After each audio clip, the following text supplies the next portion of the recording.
Welcome back to episode 27 of the Rally Report podcast. Boy, am I excited for today's guest. Been wanting to get him on for a while now, and even though he's attempted to ghost me on a couple occasions, we finally cracked through him.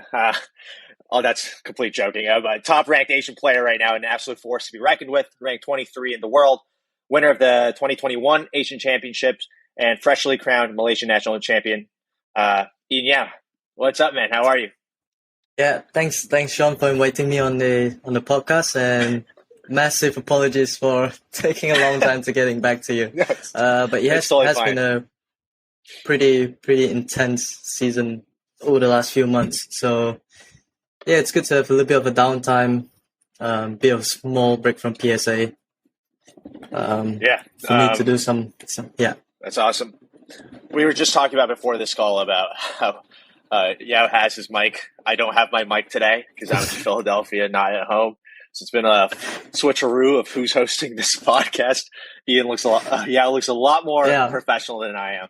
But why don't always professional? Why don't we walk through the Malaysian Championships that just happened? You won today against Eain. Did I get his name correct? Yeah, Ivan actually. Yeah. Ivan, sorry. Give us a run through of this tournament, because the question I had for you is, do you feel any pressure? Because I feel like at this point in your career, you've kind of created an aura where you expected to win majority of the tournaments in home soil and even like the Asian Championships. Yeah. Have you been feeling that as well? Yeah, definitely. Yeah. I think like coming into this one was a little bit more pressure as well because I haven't won a national title yet. So, and back in 2019, I lost to him in the finals. And generally, this is one of his favorite tournaments. So it was, it could have gone a little bit tricky, but I thought I really managed the pressure well, played my game really well, and got through the tournament fairly comfortable. Yeah, congrats. Yeah. So you haven't dropped a game in this tournament. Am I right on that? Yeah. So not for the nationals, and and also same as well back in as well, right? Yeah, I was gonna say Okay, gotcha. So you've won those two titles, and I wanted to ask you, with the season's kind of wrapped up now with the Mauritius Open. I know you didn't play in that, but that would be the end of the tournament, end of the season, right?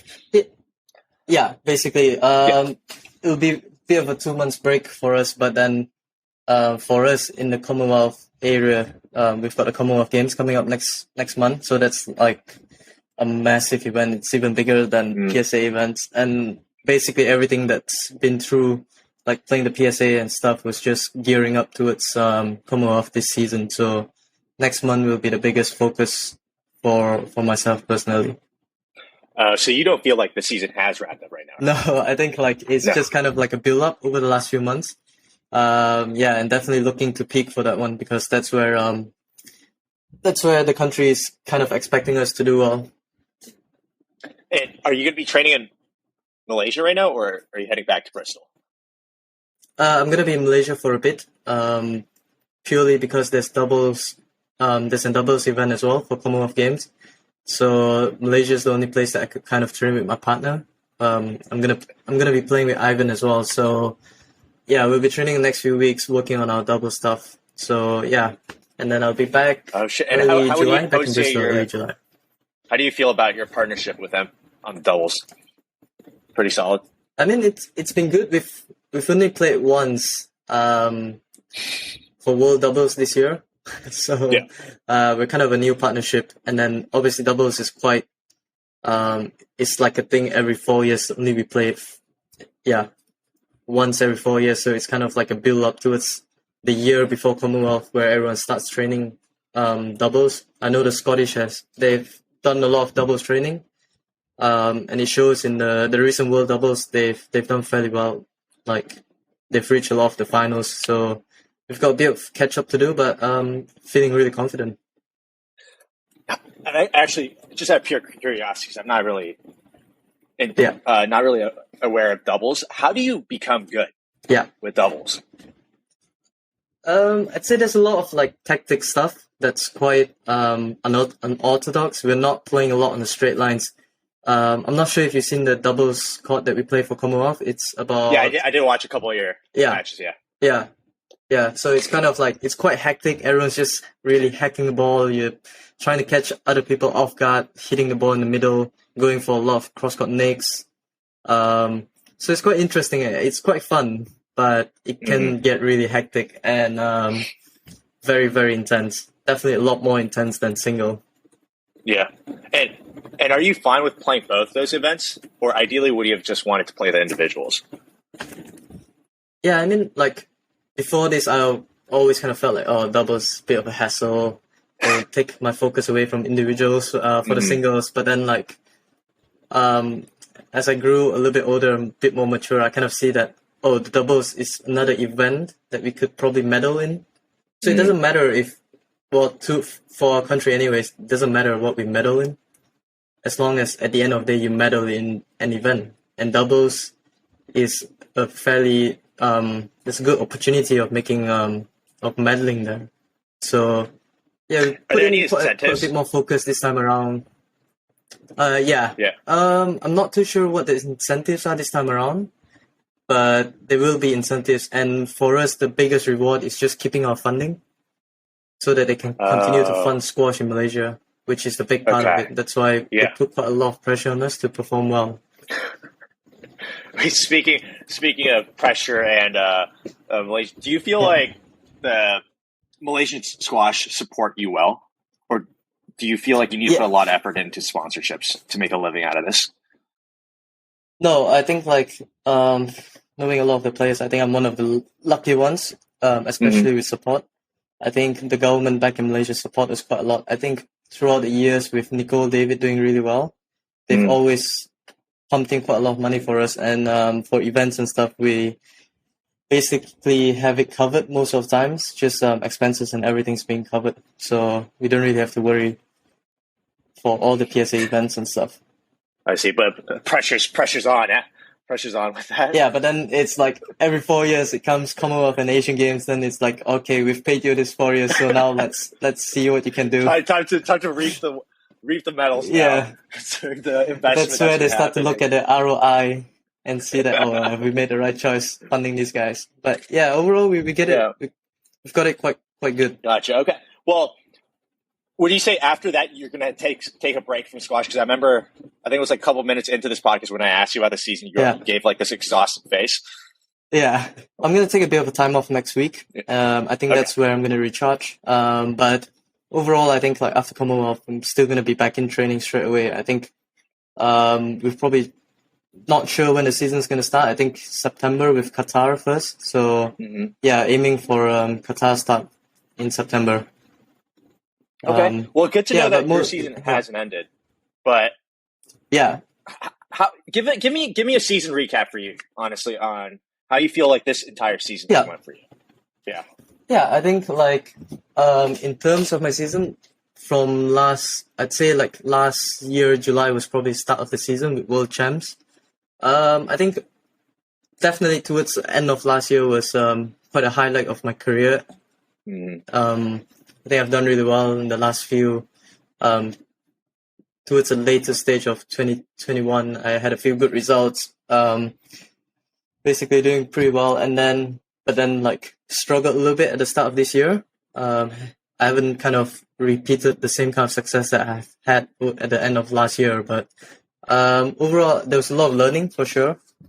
It wasn't quite as I expected or really wanted it to go towards the tail end of this season, but I feel like my squash is coming along and everything's in the right track. So I'm just kind of believing in myself, just keep working hard at it.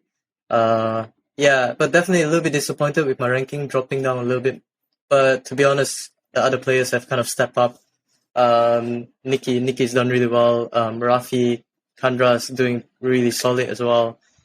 So in terms of like my ranking points and stuff, I'm kind of staying the same points, but the rest of the players have kind of stepped up. So it'll be interesting. I feel like you're in that sweet spot right now in terms of rankings, where unless you get a scalp out of the top 10, in a way, all your results are putting you in a difficult spot, because anything you need to be making these scalps. But what would you say is your proudest win of this entire season? For me, I think personally it was the one against Miguel in Egypt. I think for me that was the biggest one to make the quarterfinals. Mostly Does it because it also was have to kind of do with the fact that you had lost to him yeah. right I think before? that was part of it. I was just Yeah.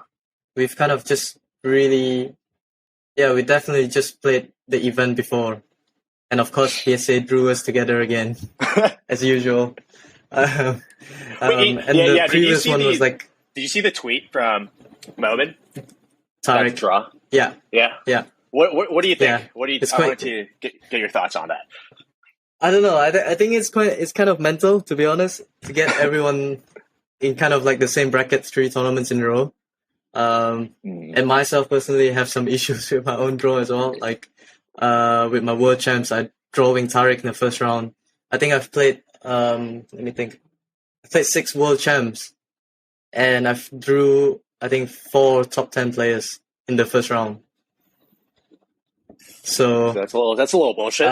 Personally, Also, considering with your rankings, shouldn't you have like a yeah. That's another thing that a lot of us kind of discuss as well, saying that it should be. Well, I myself and a few players think that it should be seeded 32 instead of 16, so that at least the first rounds we kind of get 32 playing the rest. Yeah. I don't know. They probably think that it's better for some of the other players to have some opportunities and stuff. So yeah, I'm kind of torn apart about that. Definitely, personally, if I'm being selfish, definitely I want it to be ranked 32. But yeah, so I don't know. I do think that they should kind of do like a live draw system where they're kind of pulling it out of hat, where they can just put a stream up and then they can just do it live. Everyone can access it over the world. I think that would be fine. It's easy. Yeah. I mean, you don't really have to do it for all the events, but you do it for the world champs and the platinums, and that's fair enough. Mm-hmm. Personally. Yeah, I also wanted to go through one more match that was a huge shock and also just pure entertainment. Was against Asal, which I think you might be one of the few players who just took him out in straight sets over the past year. Yeah, and so. Yeah, that was kind of. I think like that was probably the last match that someone below him beat him as well. I think that was probably his last upset. I'll run you through from the start how he kind of came around with the match and stuff. Basically, I wasn't drawn to play him in that event. I can't remember who I was supposed to play in the first round, but I think I was. So the way, I don't know if you would know, but it's like if you're ranked top 16 for a platinum, you get a bye first round. And so you get a bye first round to go straight through second round. And I think I was seeded 17 for that event. And I had a different draw, but I kind of knew if someone from top 16 pull out, I would have gone up to last 16 and get a bye first round. Yeah. But when I left for Egypt, I was still 17.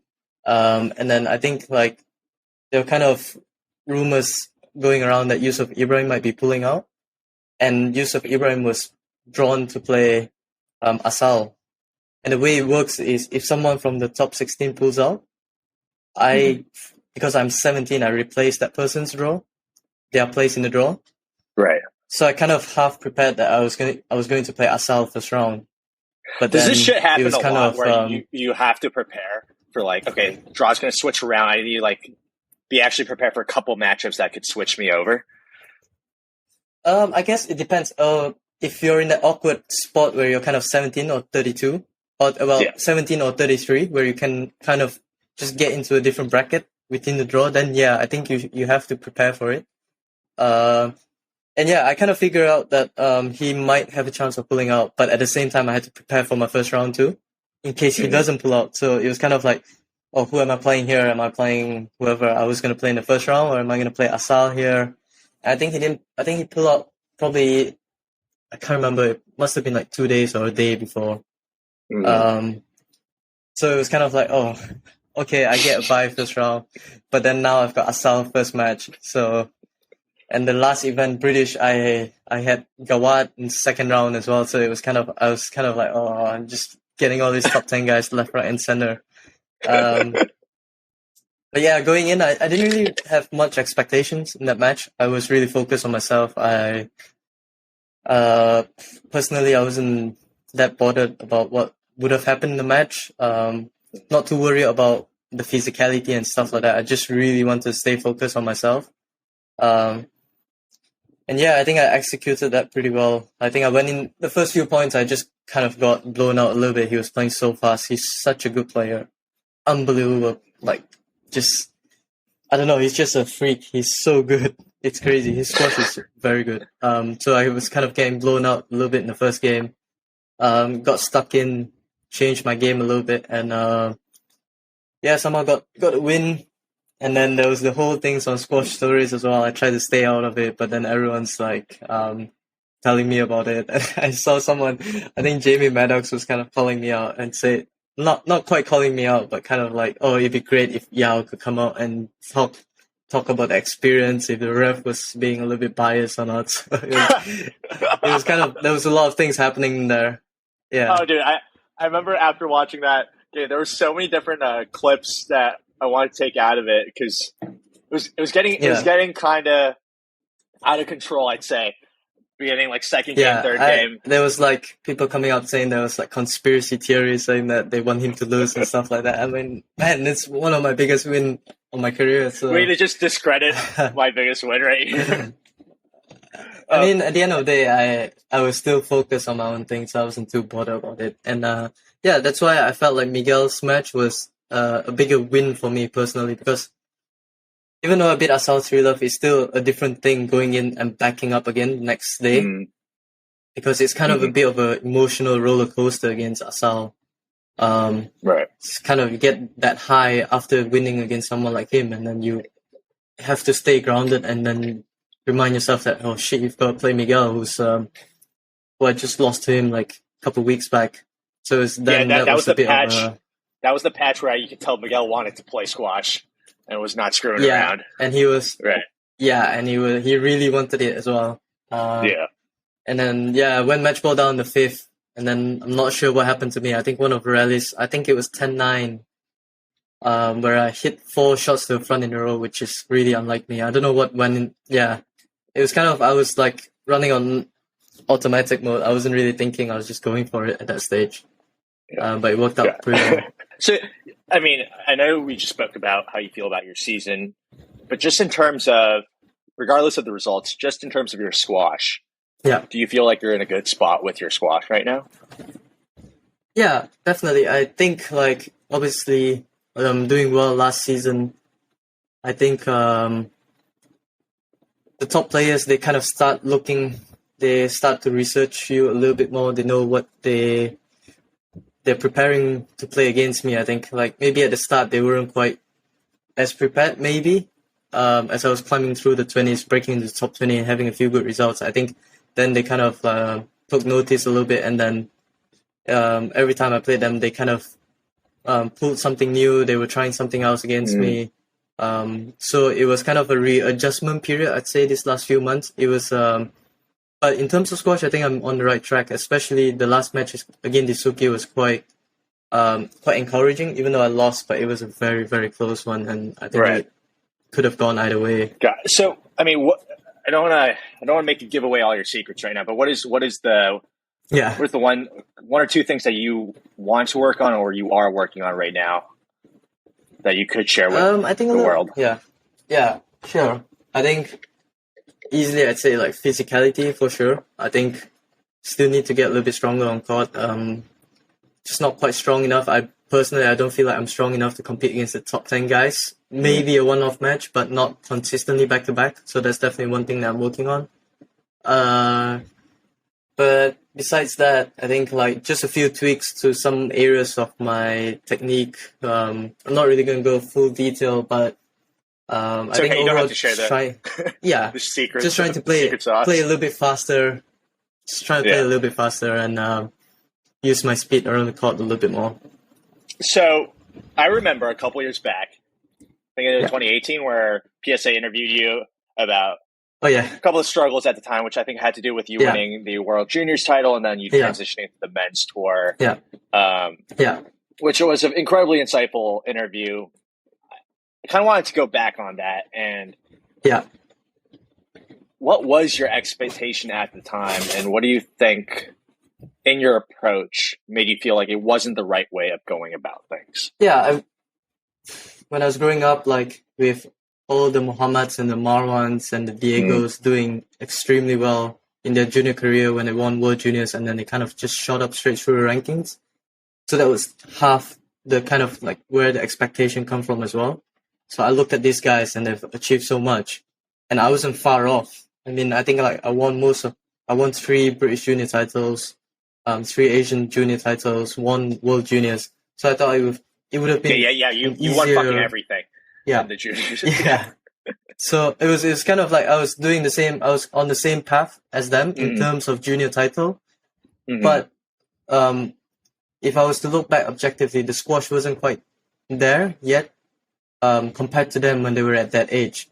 Not only squash, I think like physicality as well come into play.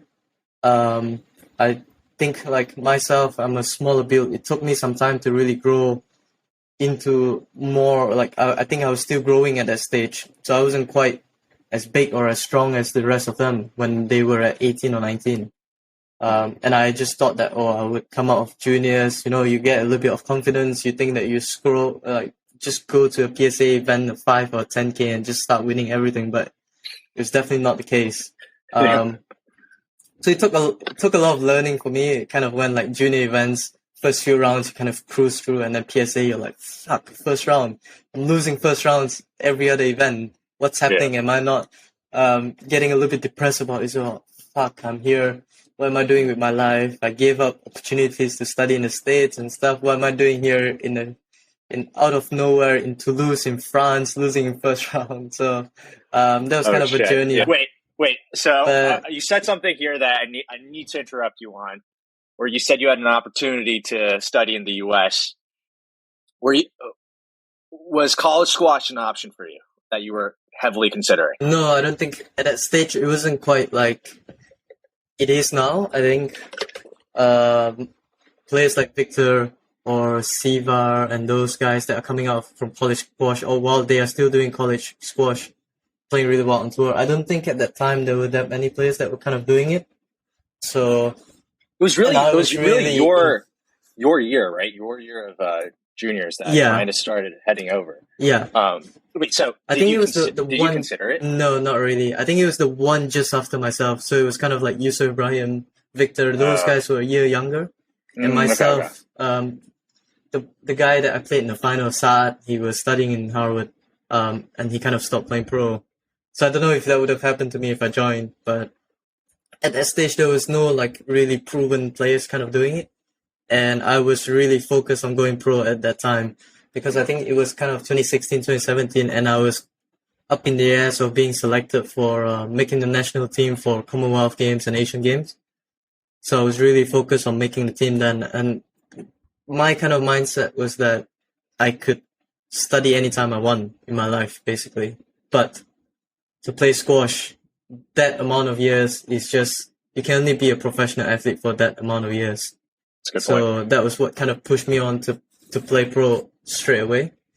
But yeah, I never really gave it much of a consideration back then. And I never really regretted my decision since. So were you getting heavily recruited though? Were these schools coming after you? I think like maybe a few, like Harvard definitely spoke to me a little bit, but I think the kind of overall aura that I was giving, or overall vibe that I was giving, was a definite no to college squash. Yeah. So I don't think I got much rather besides the initial emails and stuff. I see. I mean, would have could have been situation if. Yeah, but you never know. You never know. Yeah. But talking about transition now, I know your move to Bristol was huge. I've heard a couple interviews on it as well. How do you feel about this move right now? Definitely. Just based on results and ranking as well. purely based on that, I think it's been a great move. I think I was stagnant for a little bit at the 30s and 40s for quite a while, and once I moved to Bristol straight away, I don't know if it's I think it's definitely a lot to do with Hadrian Steve being my coach and a lot of stuff that we worked. I think he brought a lot of new insights to squash, which I didn't have previously. And then while I was like 30 in the world, and then when I went to see Hadrian and be based in Bristol, I think I just shot up to the top 30 straight away. And I was climbing up and up and up. So I think it was a good move.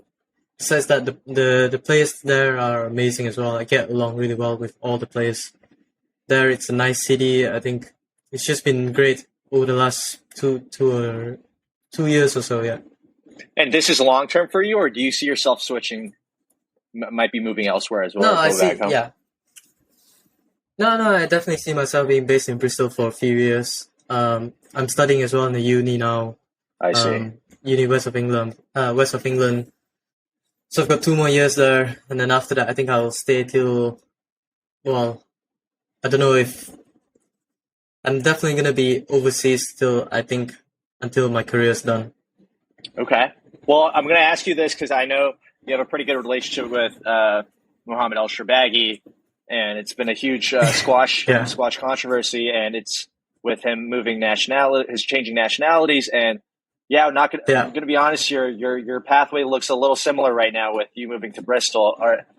Is England squash scooping you too? What's going on here? No, not yet, not at the moment. They haven't approached me yet. It's been the same thing ever since I've been back here as well.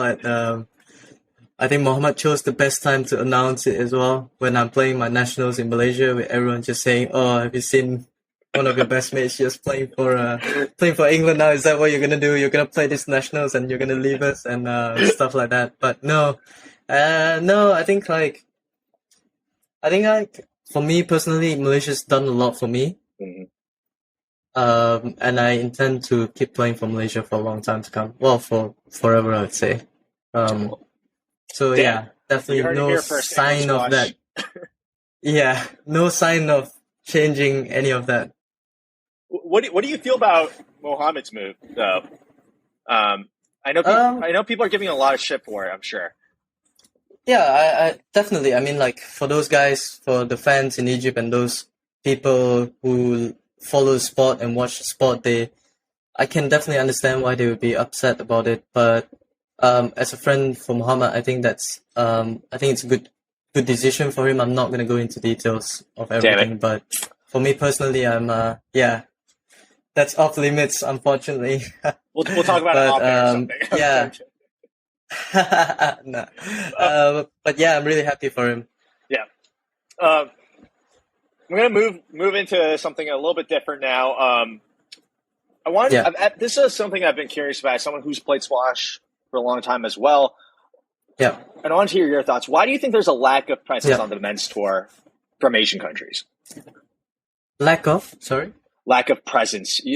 I don't feel you don't see a lot of success. Yeah. Or even people. I was gonna say at the start of this as well.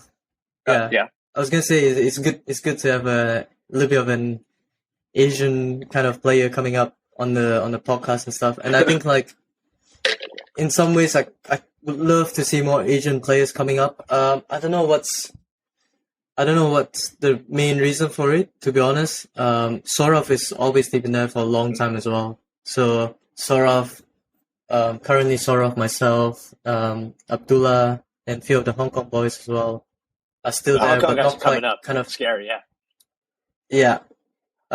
So not quite the same presence as the Europeans or the others. I'm not too sure, to be honest. I think in some ways, like, the kind of league systems that they have in Europe kind of benefits a lot of the players.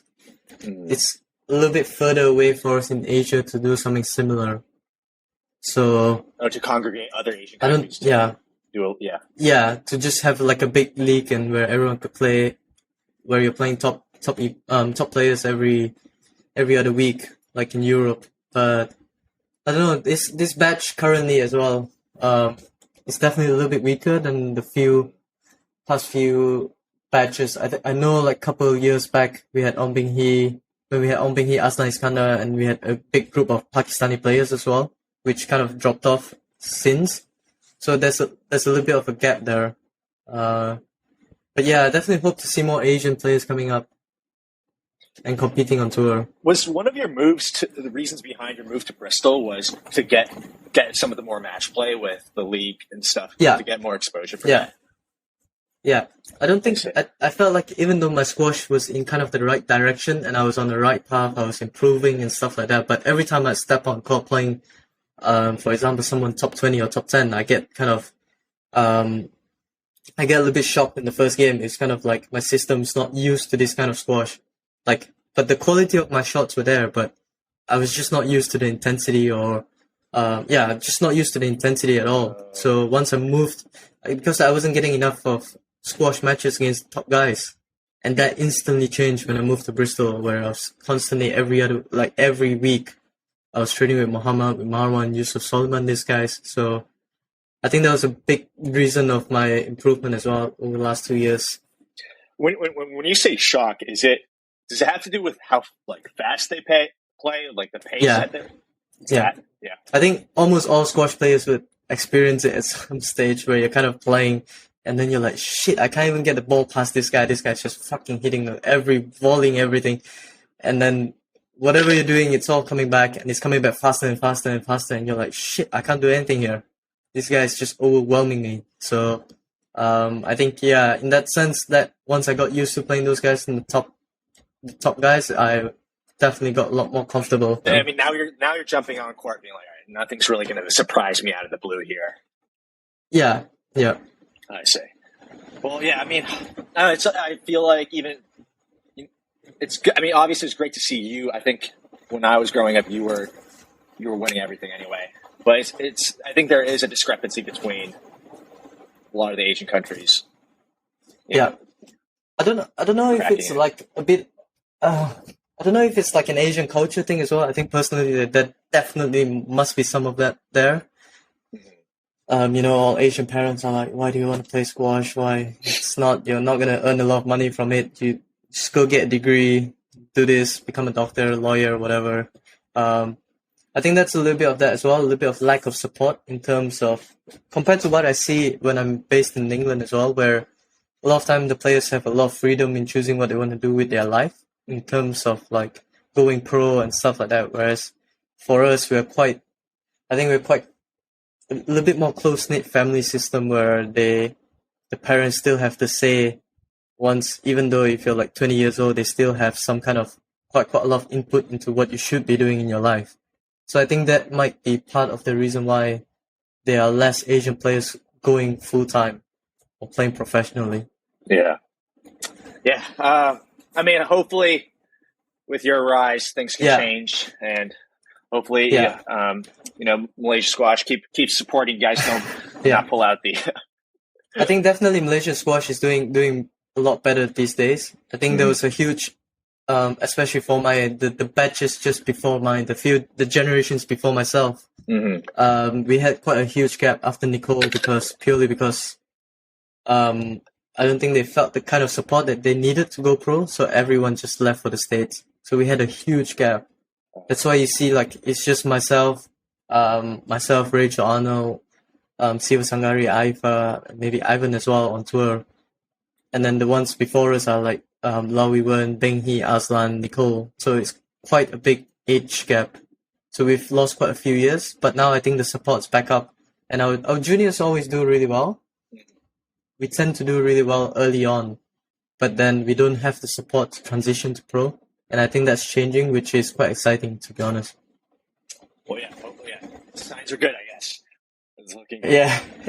But yeah. Well, yeah, I'm gonna move into the quick fire segment. I don't know if you know this, but it's just I'm gonna ask you a bunch of questions and just want to hear your thoughts. Get to know you better as a player and as a person. Let's start with some squash-related ones. Yeah, if you're 10 love down in the fifth game, are you the type of player to go for it or play it out? I would kind of play it out and hope for a stroke somewhere in there or a no let for my opponent. Gotcha. Because I was going to dive quickly into this because I had that happen to me against Diego in the semifinals. Not quite in the fifth, I was down 1-love, probably 11-3 in the first, 10-love down in the second game. And I believe I got a stroke from it. And he was going to bagel me. So I was very relieved about that. I don't know. I think he's fine with it, but yeah. What are your thoughts on bagels in general? Like, if you're 10-love up, are you fucking going for it? You're not letting your opponent I'm going for it these days. Yeah. I think it's a little bit more disrespectful if you don't go for it. If you serve out, it's even more of a disrespect, I think. Yeah, I think that's a wide consensus. It's kind of like, yeah. It's like, fuck you, I got to 10-love, I'm going to serve out now. Make you look like an idiot. What are your thoughts on best of 3? Best of 3. Personally, not a big fan. Haven't really done well. But I think it's quite an interesting format. It helps. I think it works quite well for the promoters as well. They could pack in the whole day, like in Canary Wharf, they pack in the whole day of squash in. So the ticket holders do get their money's worth. But as a player, it's quite hard to play. It's hard for me. Yeah. I see. Do you think the current system right now with 1 or 2 events in the calendar year where they just do best of 3 is fine? Like it's perfect, or would you like to see some changes? I'd say I think it's fine still. I'd be a little bit unhappy if they start doing it with more events. But I don't think there's signs of that happening. I don't know. I think it's kind of a mixed bag. Depends on who you're asking. Some players just have good, fond memories of doing well in best of 3s. And if you're on the other end, it's kind of that as well. But it's very surprising how players adapt to it. You really do adapt to it quite fast, I'd say. What would you say is the biggest difficulty about best of 3 in comparison to the pro scene? I think a lot of it had to do, like, it does play with your mind a lot, where you're thinking the first set is very, very crucial. So you could be very nervous for the first set and be a little bit too tense or not be playing your usual kind of squash. And then, and the third game always gets very, very, very nerve-wracking because that's the last game and everyone's fighting for every point. Nobody's really going for any shot. Everyone's playing safe margins. They're still moving the ball around, but it's still safe margins. They're going a little bit higher in tin. Sometimes it could be a little bit boring with players playing a little bit too defensive. I don't know. When I played Kessling at Canary Wharf this year, it was definitely that. We're just playing fucking 500 backhand drives at 10-0 in the third game. So, never again. You do get some interesting matches. Yeah. Well, so this could all change. One like semifinal, final appearance from Yao, and he's like next time he's like best of 3 is the way to go. Yeah. I mean, like, look at Victor. He beat Paul best of 3. So maybe for him it's like the best thing ever. I had him on last week, and I asked him about this, and he was like, well, like, I'm not a fan, but like I am also a fan now because good result. And I think this is usually people aren't really ready to answer this question, but I feel like you have a good take. What do you like doubles? I think it's quite interesting. I think the only problem is it's not quite being played as often. So it kind of gets a little bit annoying just purely because of that. I think it is. There might be some tweaks needed for it to be fully audience friendly. I think sometimes we can, especially in the males, it can get a little bit boring with just players hacking around. Yeah. So I think that there could be a few tweaks and some changes, maybe to the scoring or the way it's played. I'm not sure, but I think it is a very, very interesting format that I think should be explored in the future.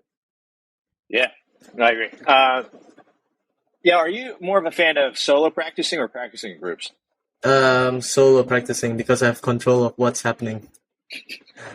No one's screwing with your mojo. No one, yeah. What are your thoughts on commentators for squash? Commentators? I don't know. I'm kind of, I think they could be a little bit biased in a lot of time. Oh, well, not a little bit. They can be biased, I'd say. Who do you think they're biased towards? In a lot of them. I don't know. It's just kind of not. Maybe a little bit towards English players. Mm. I'm gonna put it out there. I'm really good friends with other English players, but that's just how I feel about it. Don't come at me, guys. Sometimes just a little bias on that side. maybe not I think not consciously. I think they're subconsciously sometimes the way they frame it. It is. I do admit that it is a very tough job. Yeah. A lot of people can just say, "Oh, this shit. It's not as good as it could be," and stuff like that. But if you're put on the spot, you probably can't even say 5 words. So it is a very tough job to do.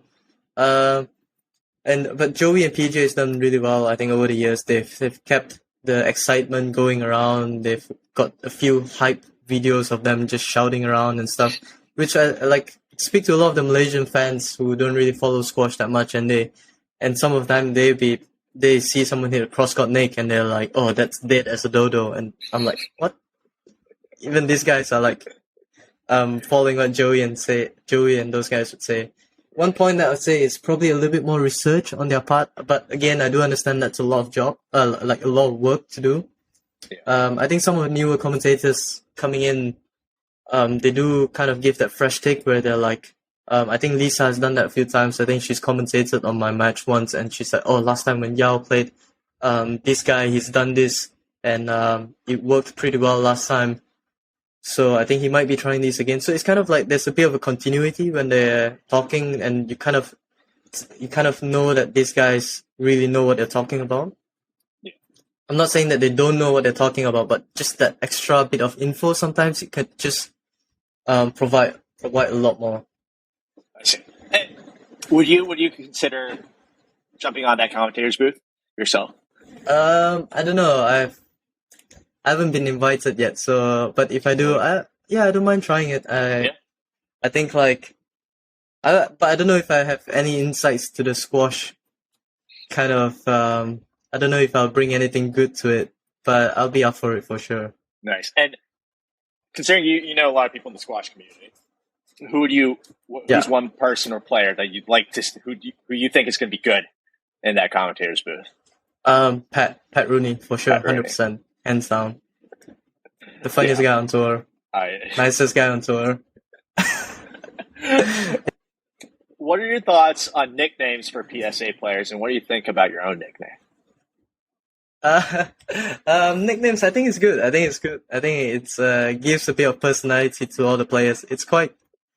I got mine a few years back. I don't mind it. I think it's quite good, but I don't know if Joey's still gonna call me Boy Wonderman 35 and barely running on court, but we'll see.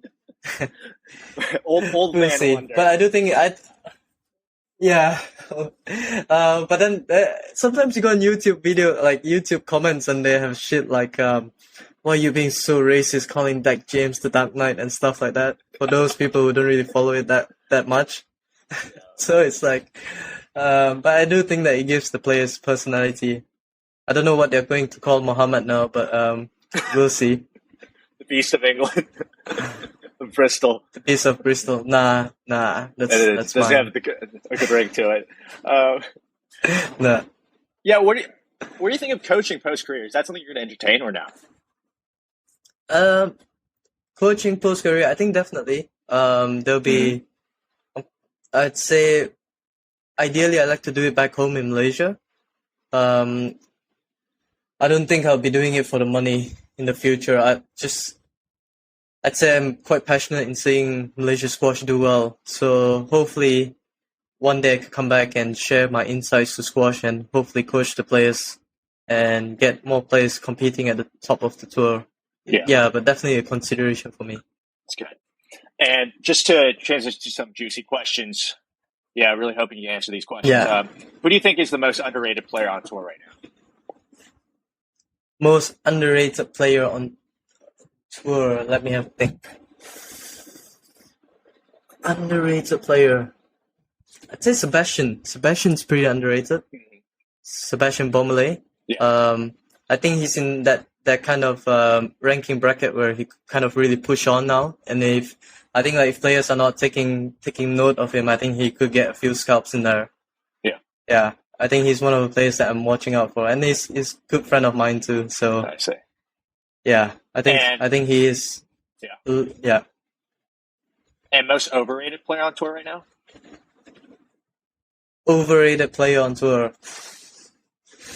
Let me think. overrated player. Probably me at the moment, but overrated. Let me think.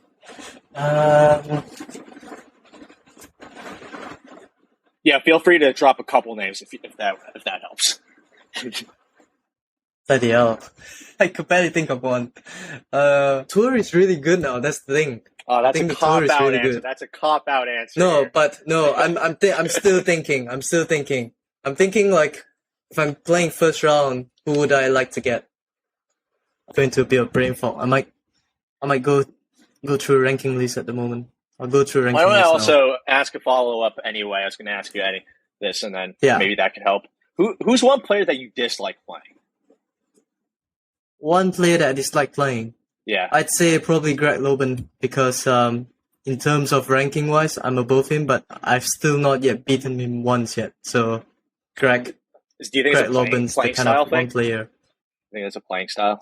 Yeah, I think it's a little bit of playing style. Maybe it's a little bit my head, but I'm very, very excited to turn that around the next time we play. But up until now, he's got me in his pocket. Gotcha. Well, I'm going to switch to life-related ones, but yeah, I'm going back to the overrated question soon. Yeah, I'm going through rankings still. But I'm just to continue on with some life-related ones that's not squash stuff. Yeah, if you're shipwrecked on an island and all your basics are covered, what are the two things you bring with you? The two things that I'll bring with me will be... it could be the same as Muhammad Shobagi. I think he answered this as well. I think it will be my PS5 and my TV. Solid choices. And I'll die of hunger and whatever. And then, best and worst purchase you've ever made? Best and worst purchase I've ever made. Worst is definitely buying a car in Malaysia. I lost a lot of money on that in like the span of 4 years. I did get a few good uses of it, but I didn't know I was leaving for England at that stage, so I bought a car, lost a lot of money on it. Guys, don't buy expensive cars. It's not worth it. What car best did you purchase? I just bought like a local Malaysian car. I see. It wasn't that expensive, but I still lost quite a bit of money on it. So, best purchase, I'd say, my noise cancelling headphones for sure. Yeah. Fucking babies on flight, man. All the time with traveling. Yeah. And yeah, what's your drink of choice for alcohol? What do you like drinking? I'm very into espresso martini now, but I'm very into. I'm not a big fan of beer. Not a fan of beer, which is a shocker considering I'm staying in England, and that's the only thing that they do. But when they drink beer, I drink cider. Over in in Bristol, it's quite famous for having good ciders. I do quite like some cider. Yeah. I'm not a heavy drinker though. I struggle. I see. What's your biggest pet peeve? Biggest pet peeve. Biggest pet peeve is definitely when someone goes to the gym and they do not fucking put their weights away. That is incredibly annoying. Yeah. For Those me, people need to be banned that from the is gym. by far. If you can lift it, you can fucking put it back where it belongs. It's basic. It's basic etiquette. It's basic etiquette. Yeah. And who is your favorite squash athlete who's active on tour right now? James Willstrop. Okay. Still active on tour. Yeah. So I could still say this now. Yeah. We're not sure if we can say it in a couple months or a year. Yeah, I was going to say that, yeah. Okay. And then, going back to the overrated player, do you have an answer for me here? Yeah, let me go. I'd say, considering looking at the rankings now, Patrick Rooney above me at one spot. He's definitely overrated. That's ridiculous. That's a hugely overrated player. Yeah. Oof. It is. I might be copping out here, mate. To be honest, it's like I do think I'm copping out here. Where's Miguel at right now? Miguel is at 15. I mean, he still does well at British though. He beat Joe Macon. Yeah. At British. And yeah, that's true. So it's kind of like there's still a lot. But I mean the last 2 events hasn't been great for him. But yeah, Rafa's also playing well. So it's tough. And I'll let you slide away with this, and maybe we'll revisit this in the future. But I just got a couple Instagram questions. I'm not going to go through all of it that I've gotten. Hopefully, I'll just do a couple. I have a lot of college squash followers, and someone asked squash thoughts on this player named Nathan Quay that you played, I think, first round of 16 in the Malaysian Nationals. Oh, yeah, Nathan. He plays for Penn. Yeah. What are your thoughts on this player? Yeah. He's very unorthodox. He's works very hard for sure. Like, I was very, very surprised by how he hung in with me, because I know definitely it's very, very uncomfortable. And I was kind of like just putting the pace up and trying to get him to run as much as possible, but he hung in well. He was a relatively successful junior as well. He's had a few titles. I think he's won an Asian junior event. So it's good to see him. I think he's done relatively well in Penn too. So I think he's got good potential. He definitely works hard, and solid team member. Penn's lucky to have him. Yeah. And someone asked, has he improved his Scouse accent? Have I improved my Scouse accent? Yeah.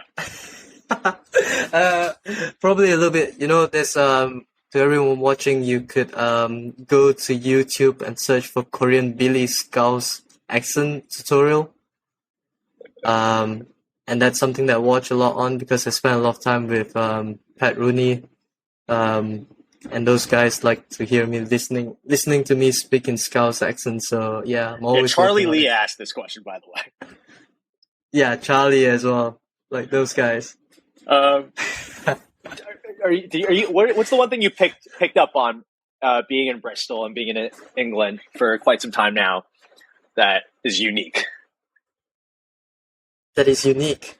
I wouldn't say it's unique, but just the drinking. Man, the drinking culture is just the drink. Just take it down a little bit. I'm gonna get a lot of shit for it, but there's more to life than just drinking beers every night. Would you say that the England squash players are indulging a little too deep on the drinking? No, I'd say no, not really. If anything, I might be a little bit too strict and not enjoying my life. But no, I don't think so. Everyone's quite professional these days. I don't think you can really get away with it. But I think everyone's quite professional these days. I see. One person asked, "What's the deal with him and Rachel Arnold?" Nothing's going on. Nothing's going on. It's quite funny. No, we've been friends since we were very young. We grew up in the same. We're basically childhood friends, so it's kind of a running stick at this moment to kind of like portray ourselves like a couple. So, no, definitely nothing going on. If anything, we're kind of like winging for each other. So yeah, if anyone wants to try and date Rachel Arnold, go for it. If anyone's listening right now. Yeah. But okay, I was hoping to get some inside scoop there, but unfortunately we failed. It's okay, we'll run it back. Yeah. But just want to thank Yao for joining in on this. Appreciate you, and I think I'm going to wrap it up there, folks.